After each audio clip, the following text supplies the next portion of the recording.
CBD consumers.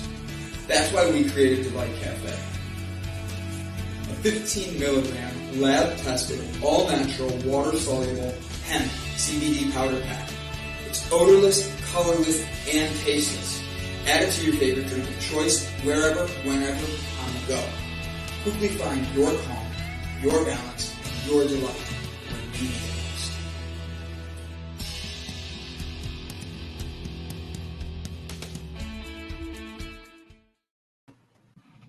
Hi, this is Brett Gordon of Businesses Are People Too. And my name is Brandon Croucher of Delight Cafe. And this is One Square at a Time, where we take kind of a king's approach on a chessboard of being able to move in life and leadership one square at a time, sometimes forward, sometimes back, sometimes to the side. Don't forget to hit the like and the subscribe button, guys, and ring that bell.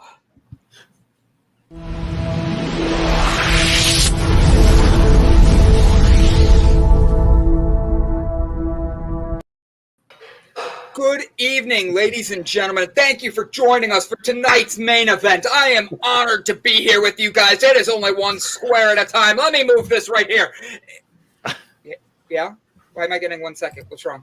No, you said one square. Oh, one square. Okay, I thought you wanted to say something. So here's what we got, ladies and gentlemen. In the left corner, that's Brandon's left, that's right over here. Guess what? That is Miss Jessica Dugas. She's here in 1977. On the other side, we have Mr. Brett. Go, Gordon. He's over here. Wait, wrong side. He's right here. He's coming in. He says 2016 Peach Dragon is better. I hope you're ready, all of you guys out here. Tonight is the night where it goes down. I wish I would have had fire or something just for that. It would have made it really cool. No? Well, I got to tell you I'm what, disappointed. I am so damn intimidated to be sitting next to this beautiful woman on the screen that I don't know that I can actually deal with this kind of competition. You are already in on the flirting, Mr. Gordon. I'm docking you 1 point right off the bat. That's a cheap shot. Jessica, tell him how handsome he is so I can dock you one too. You're both just so gorgeous, but you know who's more gorgeous?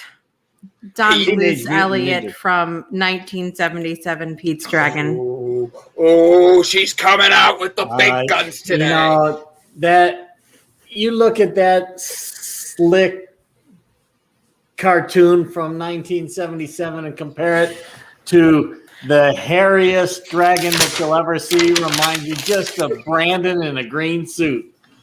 That's right. This is my dragon suit because I don't have anything else. But Brett Gordon, I'm gonna open up the floor today with you. First question out the box: why is Pete's Dragon 2016 version the version you think is the one that is best for people to watch? Go.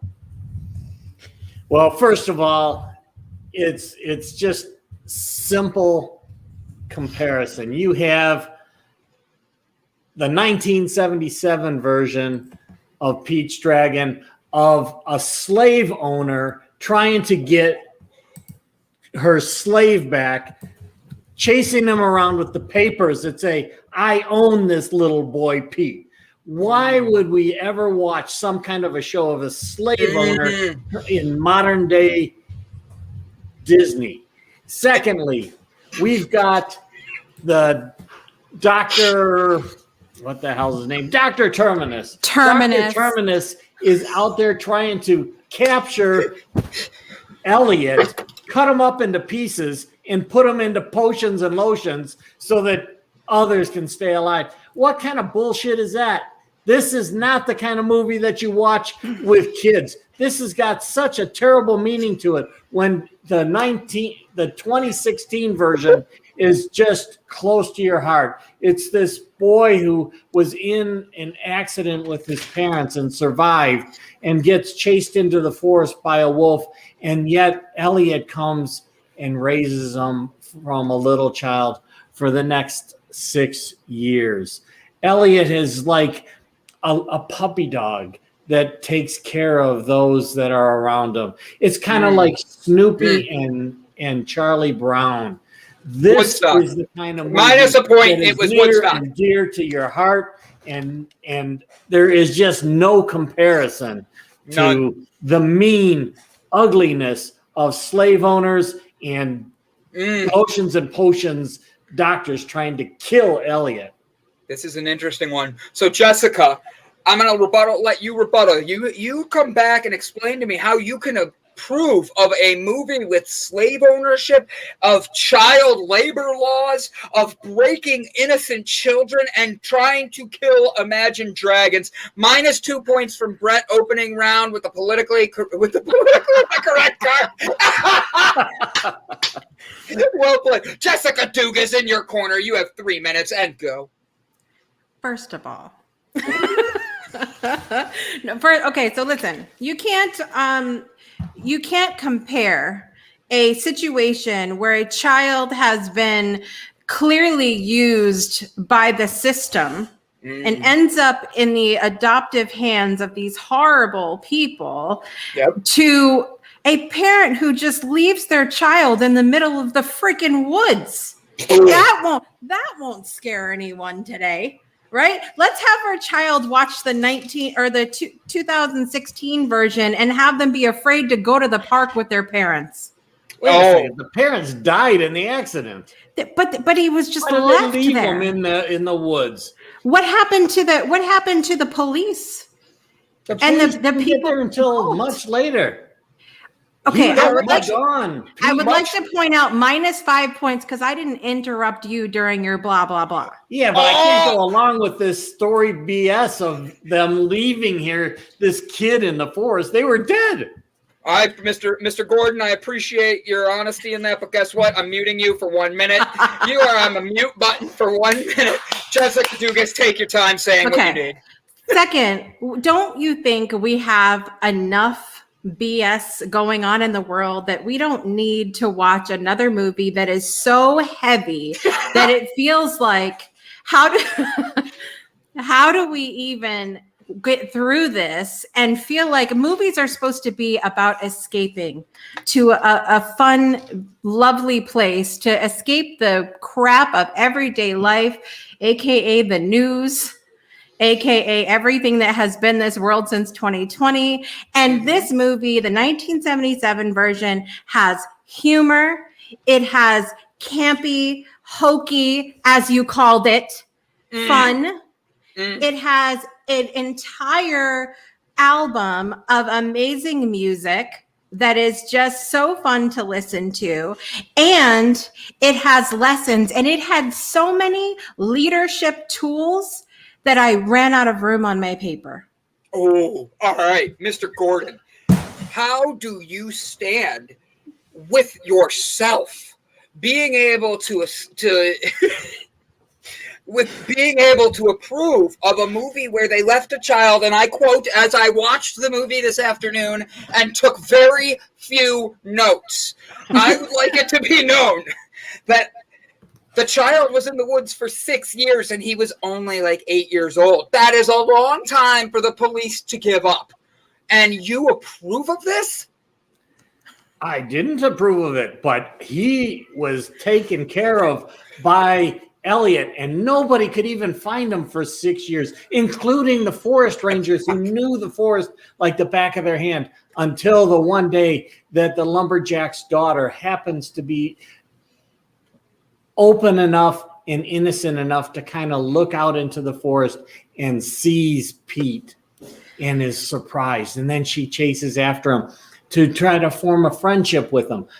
This is just a beautiful story of two children meeting from different communities. One that's been in the forest, raised by a dragon. The other that's been raised by an amazing woman, and yet you're telling me that this is a story that doesn't have hope? This is a story that's nothing but hope. We don't have a Nora who takes care of Pete in 1977 version, who's dancing with her bloomers showing on top of the bars with guys drinking. What kind of movie is Girl that power for kids to be watching? That is just another one of the 2 points, Brett. That was a well played sexism version. It is, as Brian identified, it is definitely not politically correct. In fact, it is dangerous to bring these kind of things into the home of young children. How can a mother of 8,700 even think about showing that to her kids?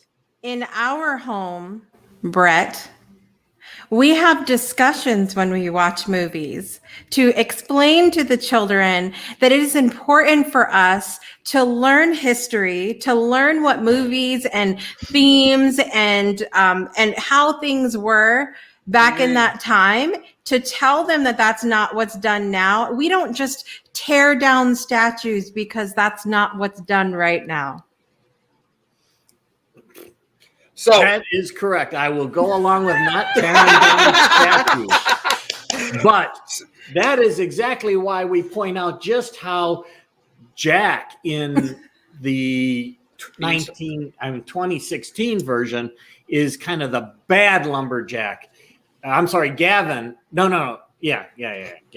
Gavin, sorry, is the bad lumberjack. He's out there just cutting down trees with impunity. He's following direction. He's not following the directions of his father or the forest rangers. He's breaking the law. And yet this is when there's that conflict between brothers as to let's do this thing right versus not. And that is the kind of message that we're seeing in today's world, where we've got people out there doing the wrong things for all the wrong reasons and not looking to those who are trying to guide them down a path that says, look and appreciate what has happened in the past. Look at the beauty of nature and allow us to live together as opposed to cutting things down and living apart. Yes. Fraggle Rock. Yes, Chad. Jessica's like, do it! Put it back out there! -1 point for abusing the host. So far, you guys are tied. I want to ask the next question, all right? Question number 2, starting with Jessica. Okay. Jessica, in this movie, no matter whether it's 1977 or 2016, Pete's dragon Elliot was imaginary for most people until he becomes real. How do you feel about imaginary friends with kids? Go. I think that's a lot of the normal part of growing up. It's about using your imagination. And I think that's part of what the beauty of the 1977 film is that that was before a time when we had like really good animation, and we kind of had to use our imagination a little bit. And I dropped his name earlier, but Don Bluth, that was the animator for this film, also did movies like The American Tail, Land Before Time, All Dogs Go to Heaven, some of the classics that may not reach the animation level of what we have today with Pixar and everything else that's out there. But it was really a huge thing at the time to have movies like that included the real life people and animations at the same exact time. And so I think that it was something that sparked an imagination. It helped us to kind of bridge between what's real life and what's imagination. And it did for me. I remember when I watched the movie when I was little, having it be animated, where when you take a movie like this poor 2016 version over here, that it makes it look so real that it's like to me, it crosses the line of imagination, if you will. That's the true value of this movie in 2016, because children are so exposed to the reality of the games that they're playing on the internet, that they're playing on TV. This needs to be something that they can relate to. It's like watching Old Yeller and the bringing out the heart of the children in the understanding and allowing children to feel different emotions in a very comfortable environment, in one that they can relate to. It's kind of like E.T., where you're connecting with something that is imaginary or extraterrestrial. You're connecting with a being outside of a human being. You're kind of crossing over a human and a Teenage Mutant Ninja Turtle. It is the epitome of helping children deal with the world today. Speaking of E.T., I know Dee Wallace, who played the mom in E.T. and she has had a hell of a career because of a movie that people seem to crap on a little bit now because of the lack of the animation quality then and the animatronics and all of that. And so I'm just saying that it's not all about the level of animation. I'm just saying. It's about connectedness, and kids today connect with reality type AI as opposed to the cartoon versions. But do we need that? Do we need that? That's actually I think that what it does is it allows them to connect more quickly. It's like Pete's dragon in the 2016 version is a puppy dog.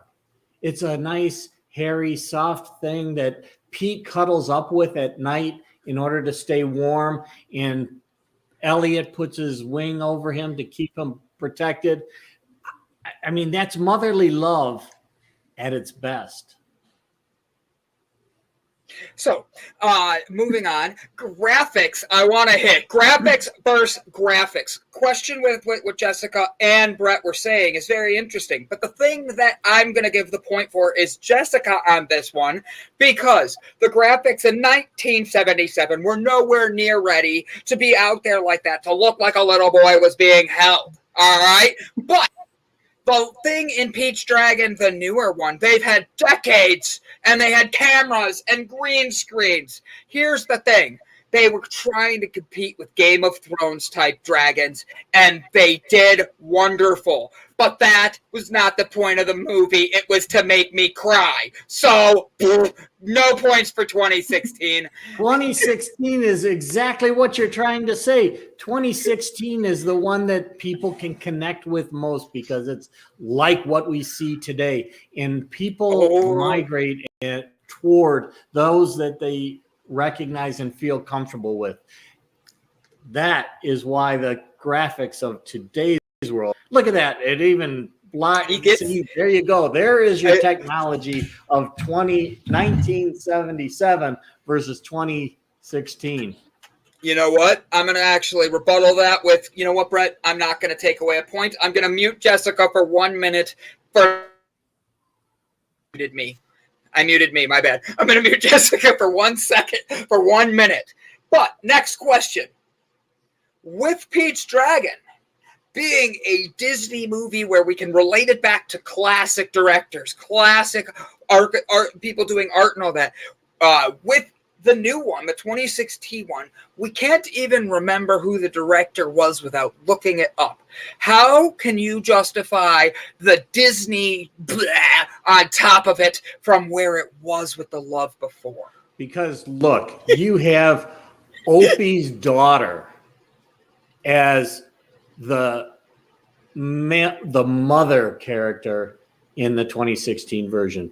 Bryce Dallas Howard is just an amazingly soft, warm, motherly figure, and she plays that role perfectly in this movie. You have Robert Redford, the beloved grandfather and father. How can you take and even compare the alcoholic Mickey Rooney character, Lampy, to the beloved father and grandfather, Robert Redford, in the movie? How can you compare? And I'm going to go to the villainous side. You've got Carl Urban, the greedy lumberjack, greed being today's absolute reason for a lot of this crap that's going on to us. But you're comparing it to Shelley Winters, who is an abusive matriarch of a family and a slave owner of Pete. These are the types of things that I talk about when I'm comparing the quality and the sincerity of the movie of 2016. Time. Good job, Brett. You got ending on time. Miss Dugas, it is your turn. rebuttal.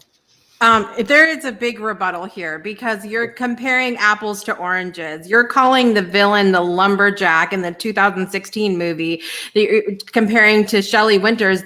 If you're comparing apples to apples and you're talking about the greedy person versus the greedy person, it was for sure Doc Terminus in the 1977 movie who sings the song Every Little Piece as he talks about chopping poor Elliot up into millions of pieces. That's the greedy people you should be comparison. Same theme, same exact theme, but it is not Shelley Winters. So you gotta know your movies if you want to come for the rebuttal.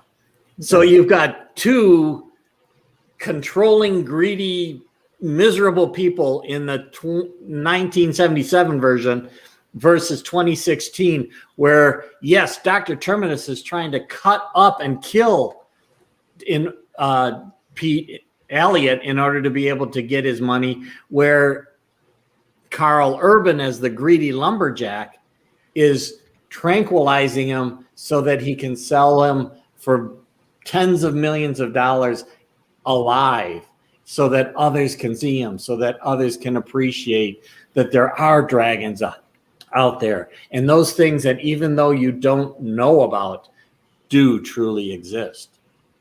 So that's better to enslave someone? Enslaving someone is better. So what Brett is telling you folks is that enslaving someone is a better option than killing them.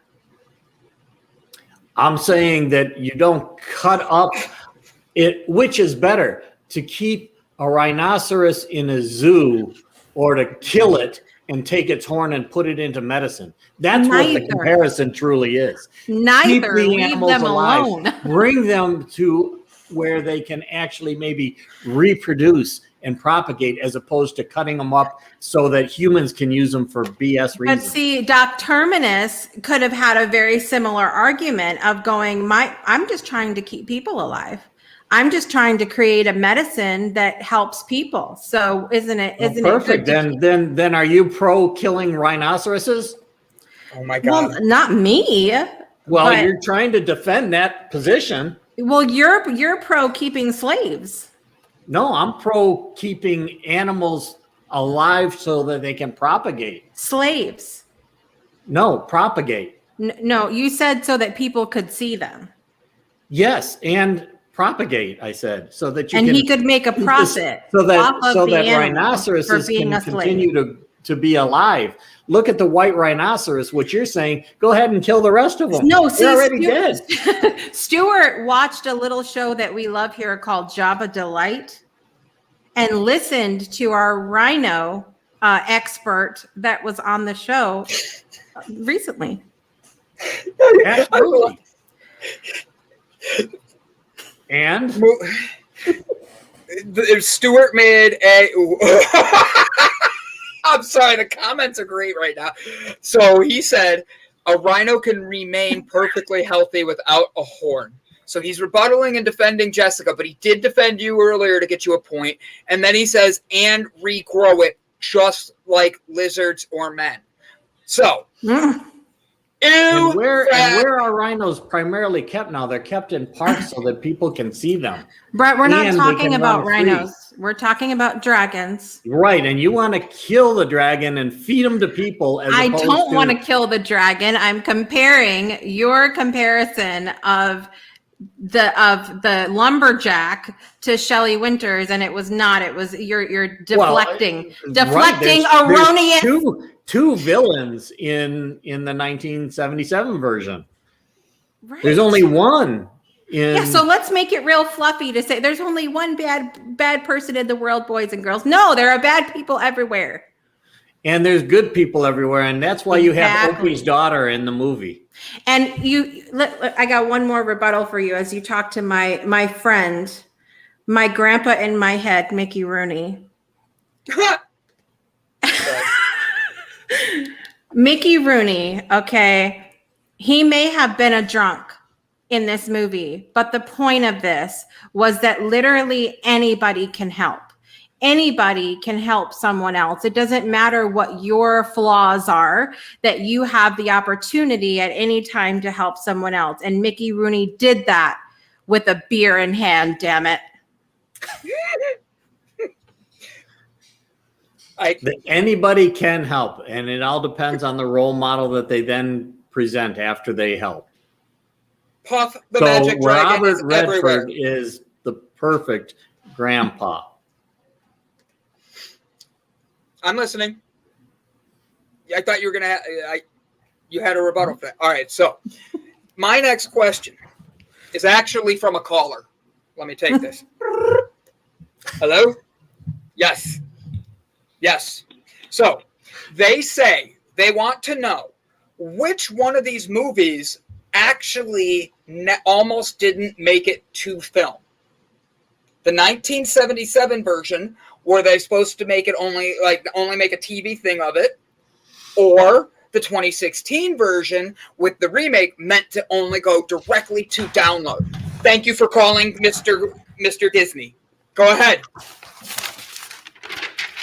I have no freaking idea. Nor do I think it matters. Defend your movie.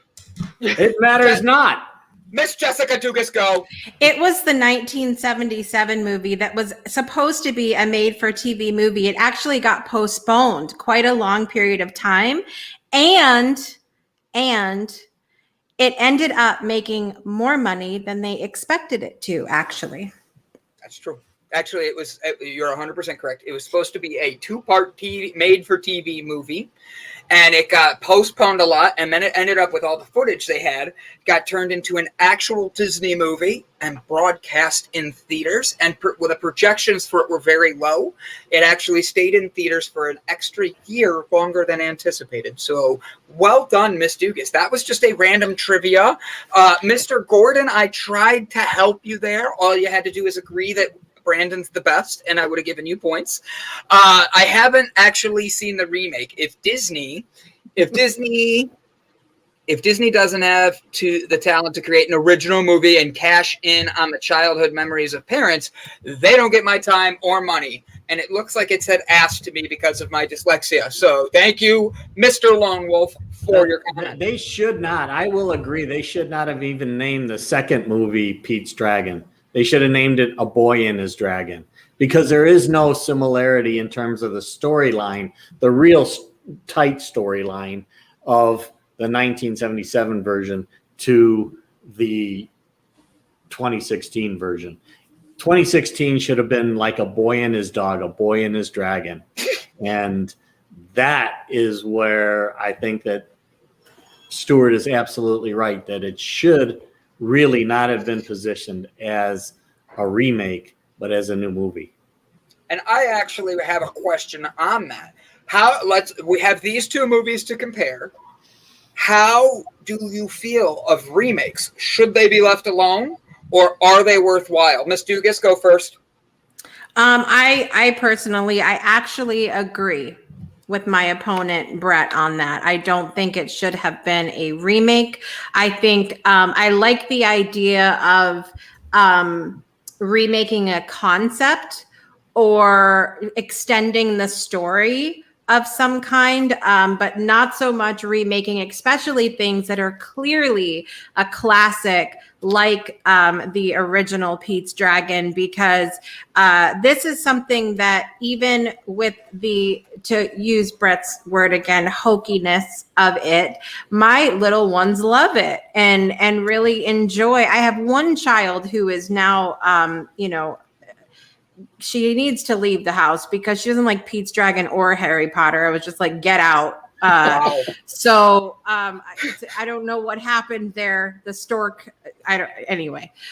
So it's one of those things that I think it needed to just be left alone. It needed to be left alone because plus when they try to redo it, they don't have the music in there. It's a different kind of animation, a completely different cast. They changed the storyline. The original 1977 version took place in the early 1900s. And so everything that you see in this movie really reflected the time period and how, we really didn't have a good system at that time for adoptions and things like that. So I'm sure that abuse happened more than we were aware of, and that's what we saw in the movie.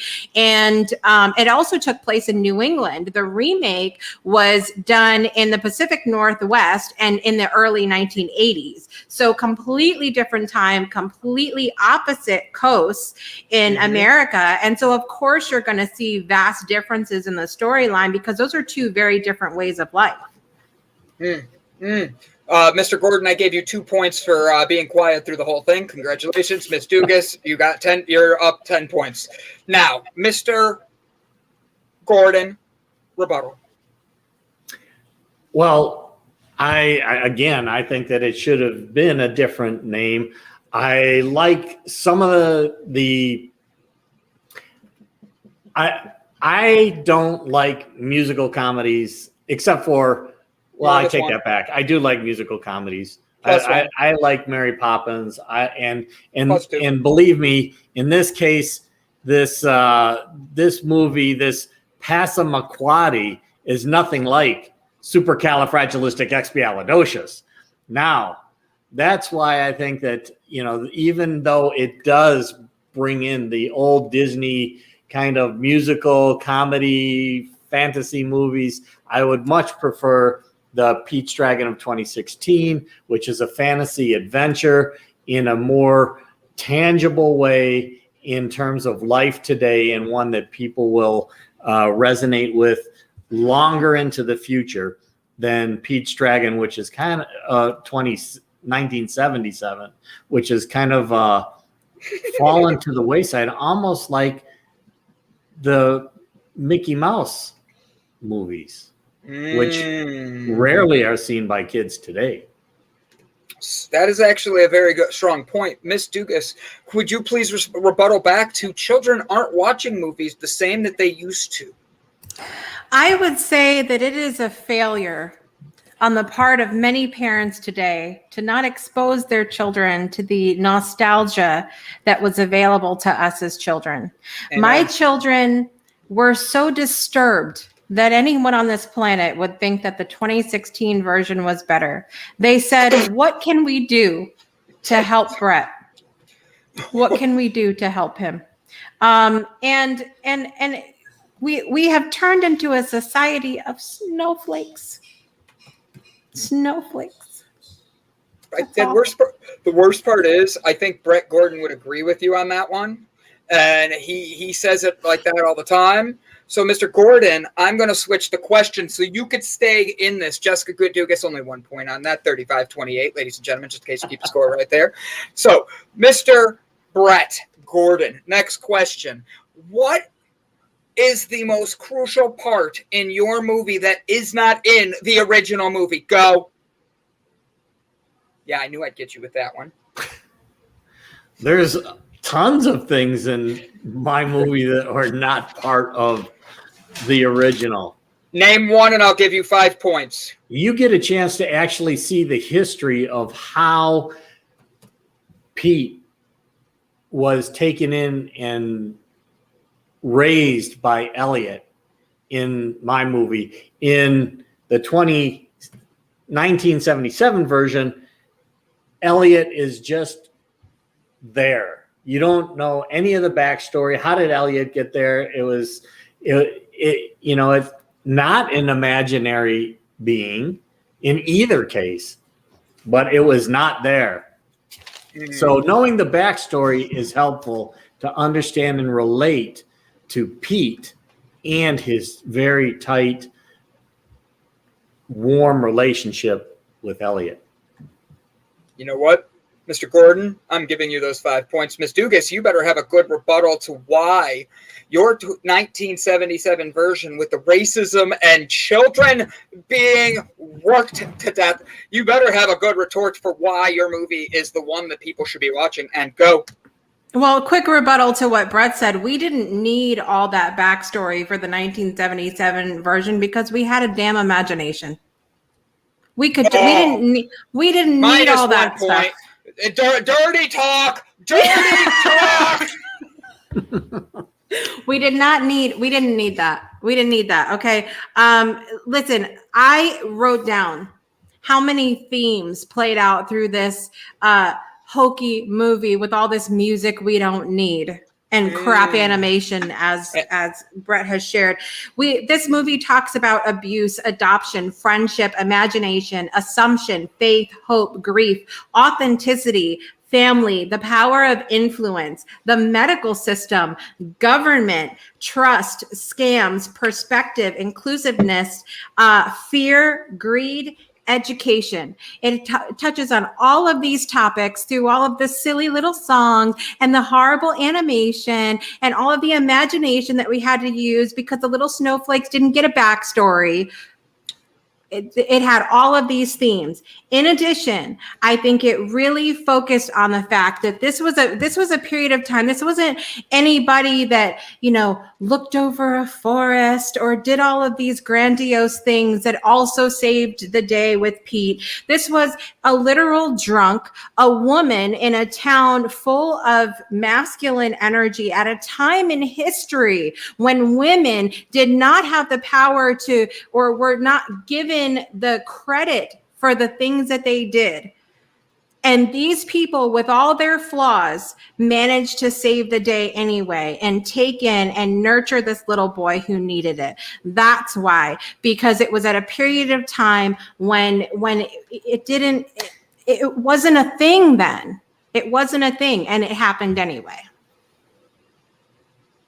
Mr. Gordon, I would be very curious what your tool is for your version, and then Miss Dugas, your tool for your, oh my God, she's way too excited, for your version. Mr. Gordon, and if you have anything else, I'll let you say it first. Go ahead, Mr. Gordon.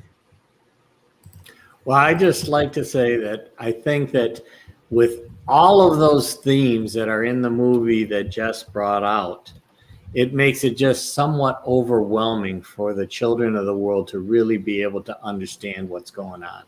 This movie of Pete's Dragon in 2016 is one that is much more tangible.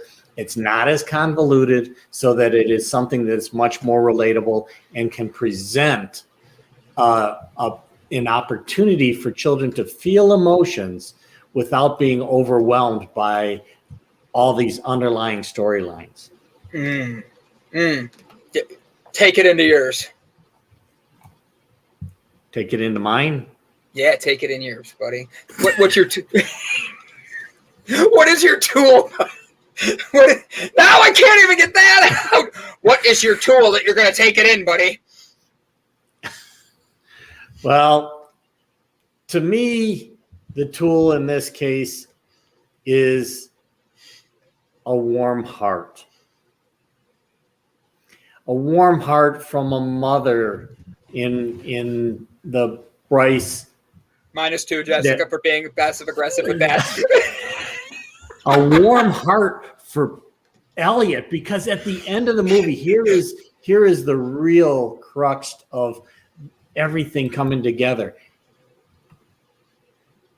Elliot, at the end, decides that he knows that as long as he's around Pete is in danger. So Elliot basically tells Pete, no, I've got to go. And then Elliot, in order to save Pete from being harassed for the rest of his life, chooses to move on and away to protect Pete. That, to me, was the most amazing part of the story, where Elliot shows the heart, the warmth, and the strength of character to recognize it's not all about me. And then he chooses to move on. So, Mr. Gordon, I would like to ask 2 questions that have come up to my attention. Okay? Give me 1 second. The one went away from me. Where'd it go? Son of a bitch. There it is. I watched 20 minutes of the remake and had to turn it off. It was mostly destroying my childhood. Now, I say that, and I say a warm heart has never repaired my broken car, but a warm bed may have. So, I say... I'm sorry, guys. I couldn't resist the joke. Mr. Gordon, what do you say? Because the audience has us in tears with laughter right now. Well, this is where I say you've got to always question the BS of your BS, because as a child, these things may have served you well. But as you grow older, you also need to question whether it serves you today. The message of today's 2016 Pete's Dragon movie is the migration, the growth, the maturation of a belief system into something that can be carried on today in your legacy and the legacy of those that you touch, far greater than holding on to what was something near and dear to your heart when you were 5 years old. I agree. If he can't name a tool, he can't name a tool. Wow. Wow. Woo, I didn't see the audience coming at you like this tonight, buddy. Missed 2,000 points for the best host. Oh, I thought it said audience earlier. I didn't even catch it. It was me. It did. Jessica, But I changed it. So, Miss Dugas, if you can name a tool, it's like Jeopardy. You win with $1 left. I don't know how or why that happens, but people do it. Miss Dugas, go. What is your tool? My leadership tool for the 1977 version of Pete's Dragon is the representation of the lighthouse, which is the light within. Okay. Number one, it is okay for you to look for the lighthouse to guide you home. Meaning, if you don't feel it within yourself, if you don't have the support that you need within you to encourage yourself to move forward and be happy and move on, it is okay to ask for help. It is okay to look for the lighthouse to lead you home. Number two, find the light within yourself. Once you found your way home, find the light within you. Because number three, it enables you to be the light to others, guiding others home. Number four, that light attracts what you want. At the end of 1977 Pete's Dragon, that lighthouse led Nora's lover home. And it was a beautiful moment. But that light, when you shine your light of authenticity, it allows you to attract what you need and desire in your life and create the family that you want and deserve. So be the lighthouse. So technically, that is not a tool. That is a lighthouse. It's the light within. And the light so within is the you. heart. And you carry the heart with you everywhere you go. The light. The light is your heart. It is the energy that you emit that helps those around you, that attracts that. If your heart emits any kind of light, you'd be looking like E.T. dying on the table. The energy. Light is energy. Energy is what is emitted.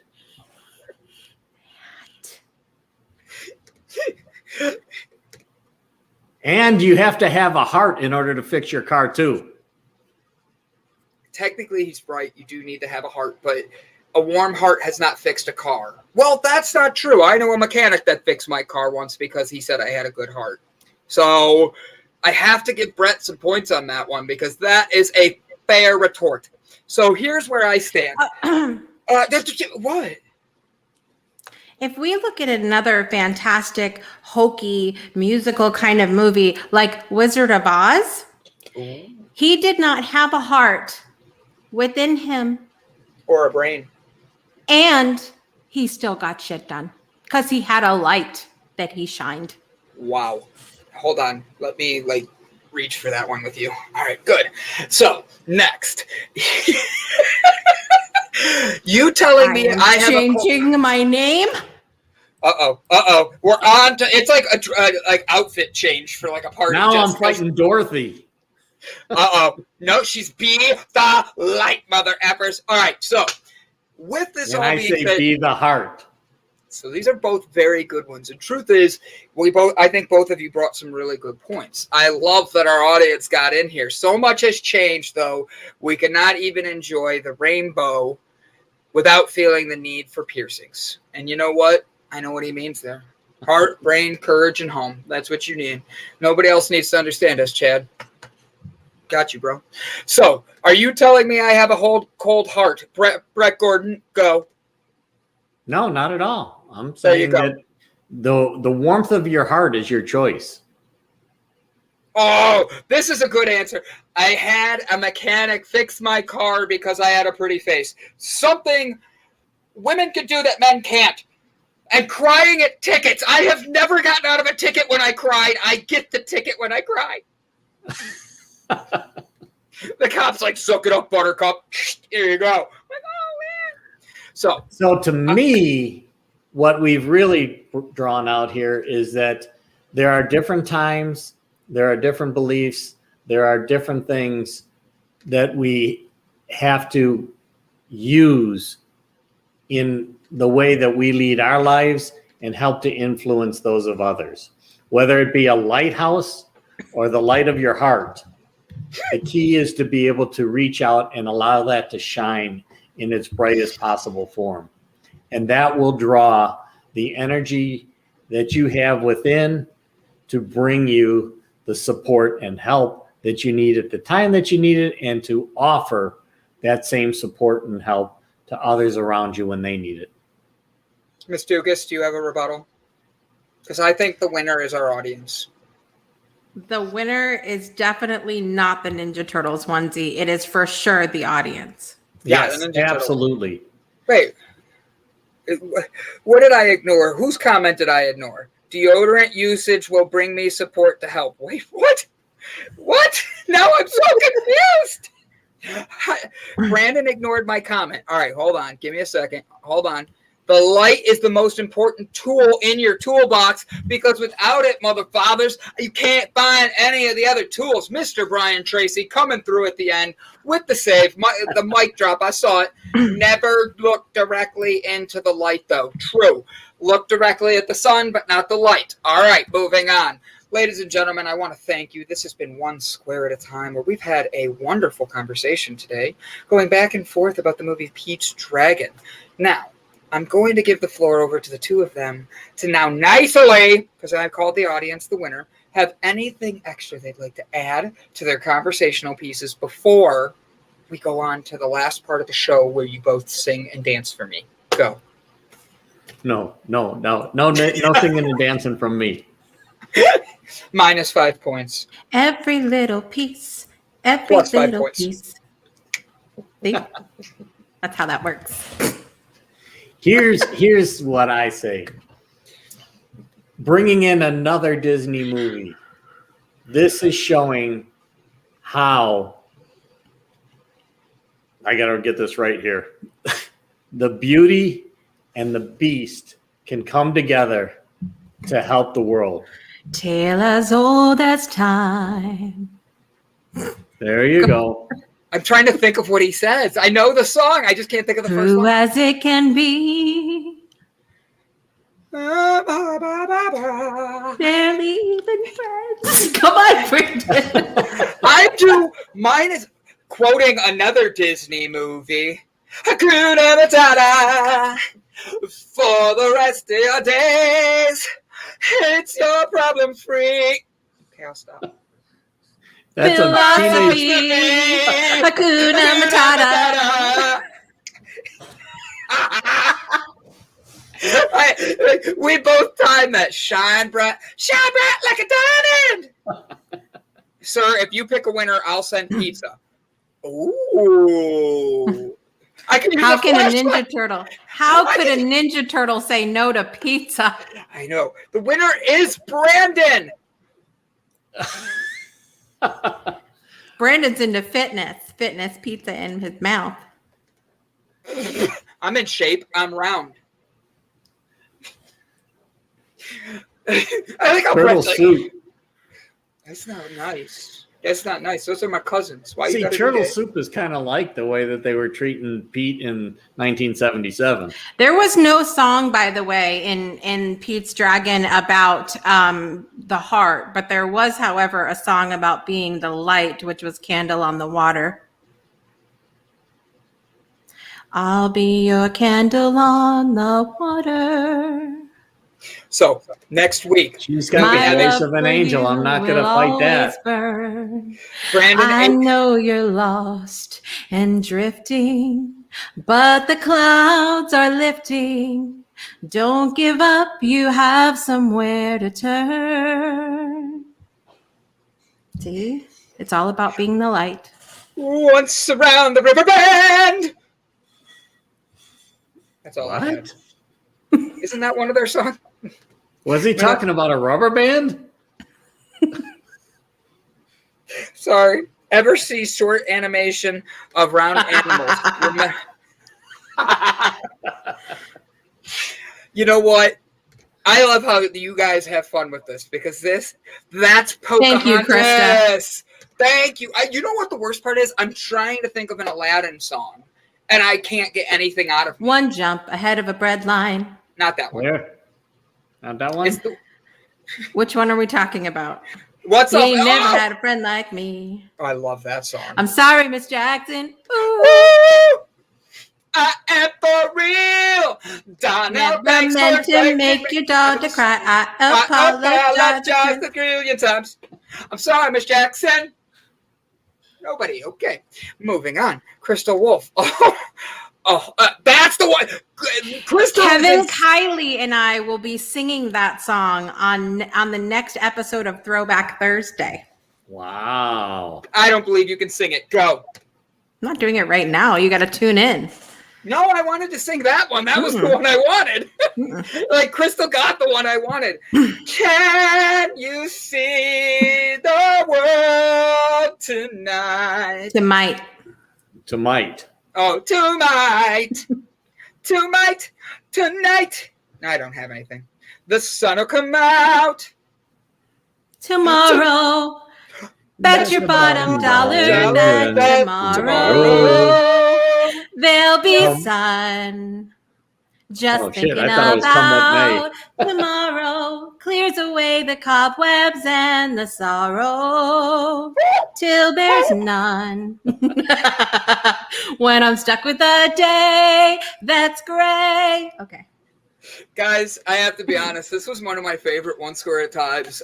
Brett, for real, thank you for being a good sport. 100%. You came in, you had fun, you played with this, and actually, Brett, I would say you brought it because I would have had you have the lead at the beginning. You had Jessica, and I go, oh he comes out with a big. You came out swinging. Well done, Miss Dugas. I have to give you, yes. Miss Dugas, I give you applause as well. Guys, this was a wonderful battle. I look forward to picking the next movie with you guys and all that. Look at that. The applause comes in. Jessica sings like a Disney movie. Brandon sings like a Tim Burton movie. The best part is I never sing. I hate singing in public. What's this? What's this? There's magic everywhere. What's this? What's this? I should go change my hair. What's this? What's this? I know that there are people wearing masks everywhere.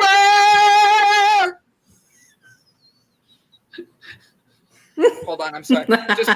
Just because of this, I'm going this to this after that. Thank you. Ladies and gentlemen, I'd like to remind you, this is a disclaimer. The comments are delayed. Ladies and gentlemen, this has made me feel deaf, probably. That's the next word she's going to write. Guys, what a fun show. Every Thursday, we're going to be competing. We're having this connect. I love that the audience got so involved tonight. This was 100% amazing. Please remember, if you had fun with this or you'd like to vote, you can go online. We have the voting going. Jessica has started a community page where she's like, text me, bitches! And I was like, okay. So if you think the 1977 version was better, text the number to this number, 256-685. 7092. If you think the 2016 version was better of Pete's Dragon, text 2016 to 256-685 7092. If you want to have fun picking on Jessica Dugas and calling her how amazing she is and how wonderful she is, text to 566-87092. But remember to be polite, respectful, and appropriate, because this made me feel not at all. What are we missing? Here's the one thing that I will also say, just by looking at Jess right now. She is the light. Look at the light on her face. She is bringing the light to the show. She is taking us out of the darkness and into the light. And I can appreciate everything that she has. I only have my selenite in order to do that. And Jess has her selenite dagger that's in the background.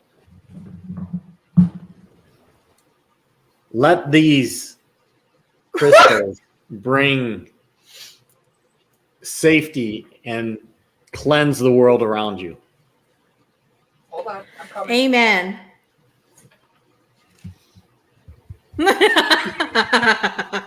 Brandon's got the little one. We can all see who the real winner is here, ladies and gentlemen. Yes, I'll have to give that to Jess as well. Absolutely. Her dagger looks like something else. And then, Donnell, I'm not even singing to you right this one. You do not get the ooh for this one right now. How do you not know these movies? How do you... You know what, Jessica, when's their show start? Their show begins on Wednesday, September 8th. So in like 2 weeks. 6 p.m. Central, 7 p.m. Eastern, right after the H on Delights Digital Cafe. Oh, awesome. As long as we don't have a 2-hour session again. Good Lord. But I will be there, Donnell. You better be ready, mister. I'm going to be coming in. I'm going to be asking questions like, hey, why do men leave the toilet seat up? Hey, which way's the proper way to leave your toilet paper? Over or under? Hey, Donnell, what do? Toothpaste squeezer? Toothpaste riser? Tell me, this is how we save marriages. Mic drop. Boom. No? Donnell, I'd like to apologize on behalf of Delights Digital Cafe for the behavior of Brandon on every damn show. And does Donnell have to deal with Brandon as well? I mean, wow. That hurt. On behalf of humanity, my apologies. On behalf of the Teenage Mutant Ninja Turtles. My ribs hurt. I'll watch them before the show. Oh, I love, and you gotta admit, I asked good questions. You don't have to watch any of those. I will give you. You are a great moderator, referee, whatever you want to call it. I'll give you that. Congratulations, Brandon. I have an amazing audience. Thank you guys for being here, bringing the energy tonight. This was One Square at a Time, where we take a leadership perspective and make Brett Gordon laugh all night. Thank you, ladies and gentlemen, for joining us, and have a wonderful day. Bye, guys. Bye. Bye-bye. Hi, my name is Brandon, and over the past year, the Delight Cafe team and I traveled across the U.S. researching this rapidly growing industry of CBD products.